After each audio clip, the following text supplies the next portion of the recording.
What's up mga paps? Nandito tayo ngayon sa Gateway Station and today pupuntahan natin yung David Lam Park kasi it's already spring and nakita ko na fully blossom na yung mga cherry blossoms na. Let's go, samahan niyo ako.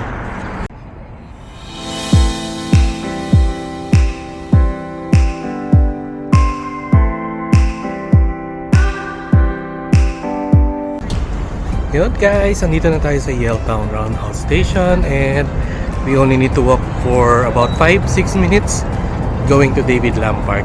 Let's go! So dito yung papunta going to David Lam Park. Bihira kami dito pero actually maganda dito.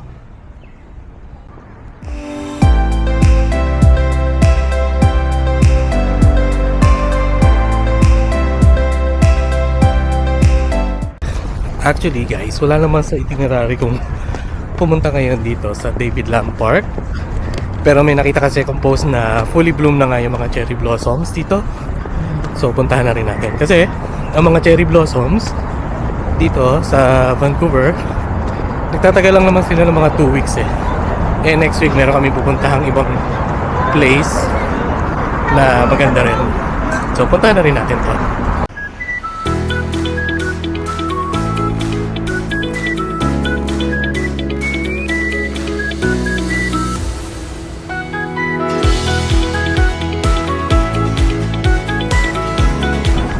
And nandito na tayo sa David Lam Park. So ang daming cherry blossoms dito.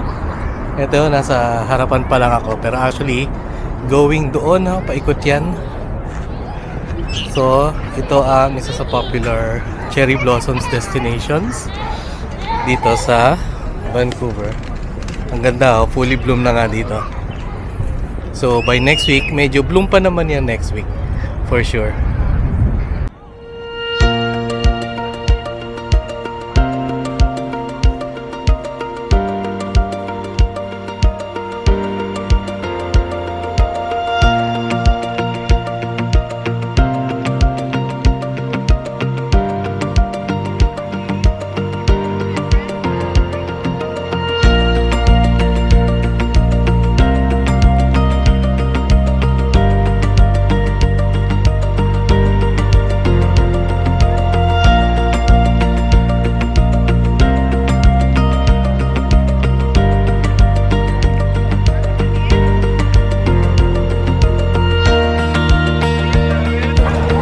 So guys, nandito pa lang tayo sa isang park kung saan nandito yung magkakatabi na cherry blossoms. So ayan, sa likodan ko.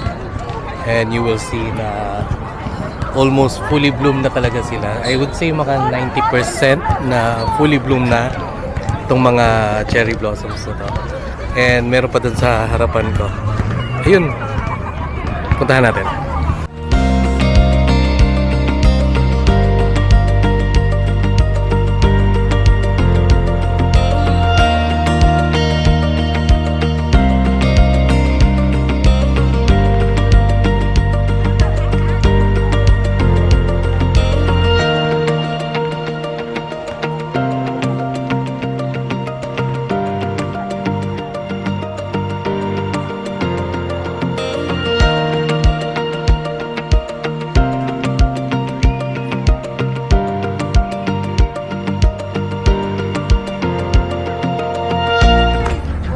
So yan guys, ito yung mas malalaking puno ng cherry blossoms.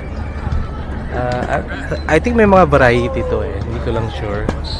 Pero itong nasa likod ko, yung magkakatabi na to, medyo mas malalaki yung puno niya kumpara doon sa nando sa una nating nadaanan. And mas malawak yung coverage ng puno kumpara doon sa mga nauna kanina. So ito talaga fully bloom na to. Diba? Ganda. Alam mo, akala ko nung una Vancouver is like just a normal North American city.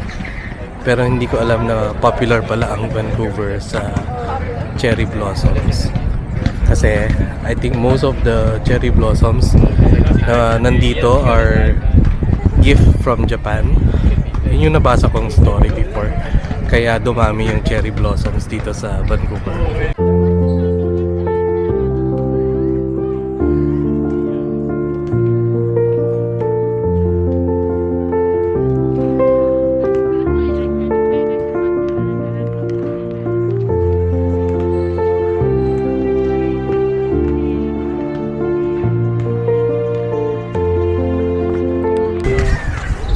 guys, ito yung mga cherry blossoms dito sa David Lam Park. So, almost every year ko ito napupuntahan and lagi namang worth it na pasyalan ulit. Lalo na ngayon, no? Ang ganda, diba?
Ganda dito guys. So nasa ilalim ako na isang cherry blossom tree.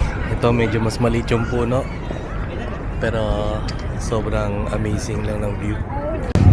So I think yun lang for today's video. Mas okay pumunta ngayon dahil wala pang festival. By next week there will be a cherry blossoms festival that will be happening dito sa David Lam, and masyadong crowded yon. Ngayon today is a perfect time to visit this park. So, thank you for watching guys. Please subscribe to my YouTube channel and follow me on Facebook. Yun lang, bye!